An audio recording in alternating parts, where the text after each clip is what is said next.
December 6, 1991, Austin, Texas. The temperature had dropped below freezing by midnight. A fire crew responded to a call at a strip mall on West Anderson Lane. They thought it was just a fire. Inside, they found something else. 4 bodies. Teenage girls. The youngest was 13. The shop had been torched to hide what happened there. For 34 years, Austin searched for answers. They arrested men, got confessions, won convictions, and every single one of them was wrong. This is the story of how DNA technology and an HBO documentary finally solved a case that had destroyed countless innocent lives. The answer came too late for justice, because the killer, he'd been dead for over 2 decades. By the time they identified him, Robert Eugene Brashers had already escaped, permanently. And while he rotted in the ground, innocent men sat in prison cells, convicted of crimes they never committed. I can't believe it's yogurt. That was the name of the shop. A frozen yogurt place in a strip mall, the kind you'd find in any American city in 1991. Nothing special, nothing dangerous. 4 girls worked there that Friday night. Eliza Thomas, Jennifer Harbison, Sarah Harbison, and Amy Ayers, ages 13 to 17. Friends, sisters. Just finishing their shift. The shop should have closed at 11. The fire wasn't reported until almost midnight. In that window of time, something unspeakable happened. The victims had been bound with their own clothing. They'd been stacked in the back of the store. Then someone lit a fire to destroy the evidence. Austin had never seen anything like it. 4 teenage girls. A local business.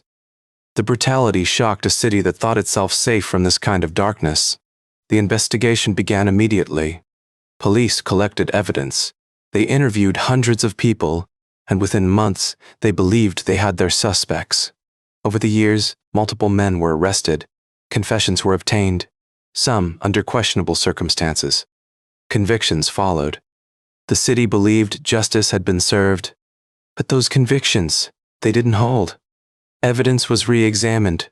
Confessions were recanted. One by one, the cases fell apart. The real killer was still unknown. Imagine that for a moment. Men convicted of murdering 4 girls, serving time, living with that label. And they hadn't done it. Not one of them. The families of the victims waited, year after year, decade after decade. No real answers. No real closure. Just a wound that never healed.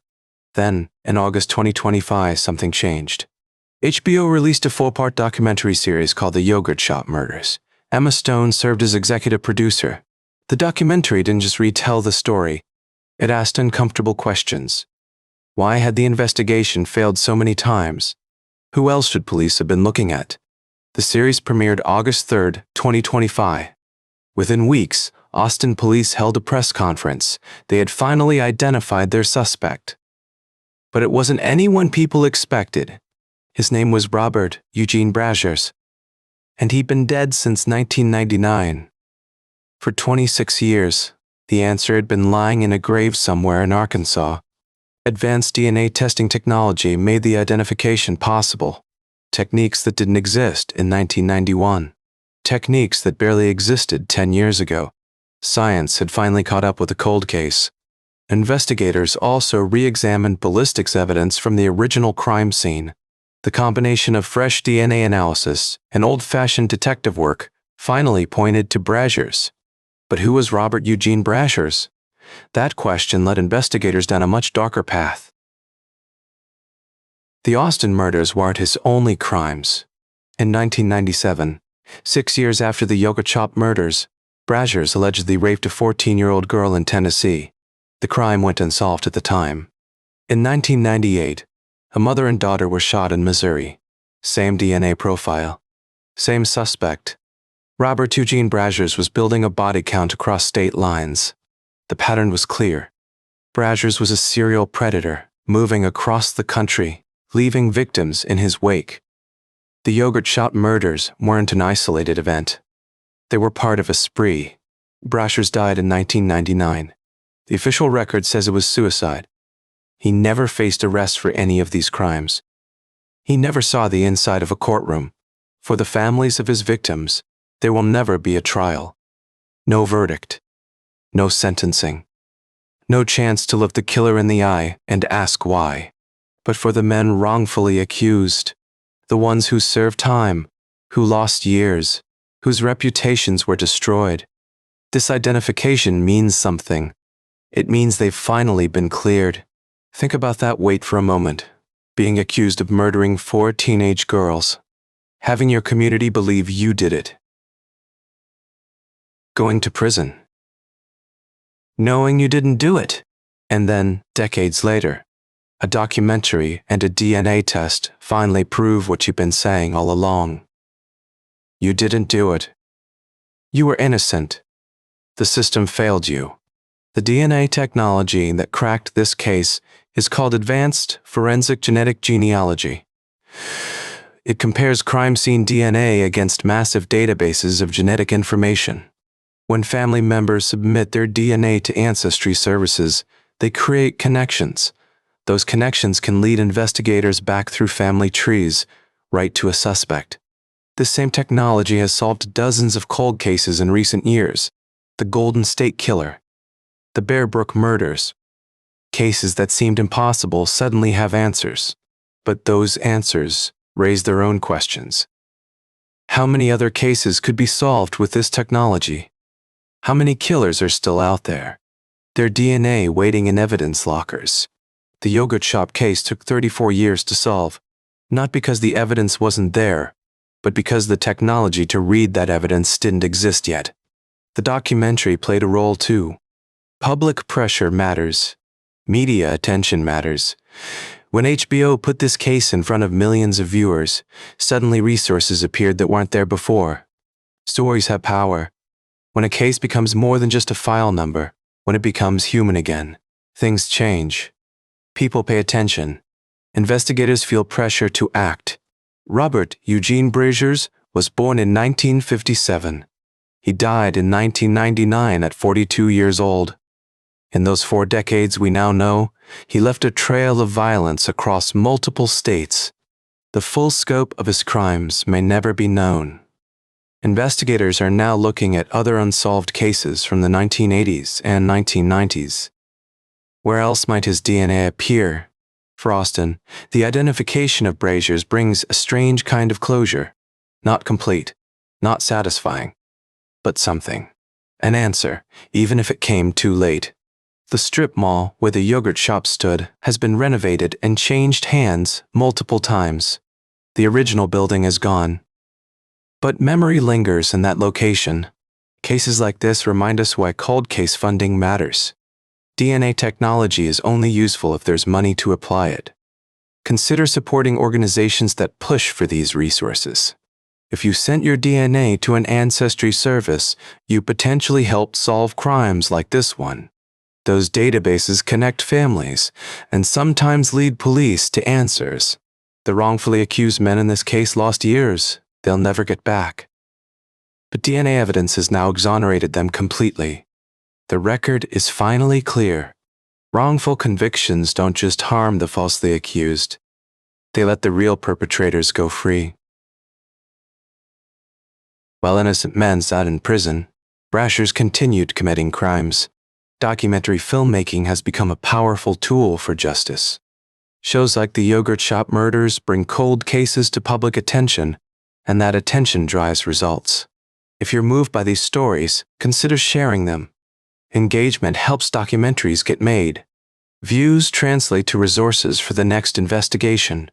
For families waiting for answers about cold cases, there's reason for hope. Technology continues advancing. Cases that seemed unsolvable 10 years ago are being closed today. Brashers died, believing he'd gotten away with it. And in a way, he did. There's no prison sentence waiting for him. No death row. Just the eventual exposure of what he was. But his name is now public. The families of his victims know who killed their daughters. The men he framed by proxy have been cleared. That matters. Even if justice remains incomplete. Jennifer and Sarah Harbison were sisters.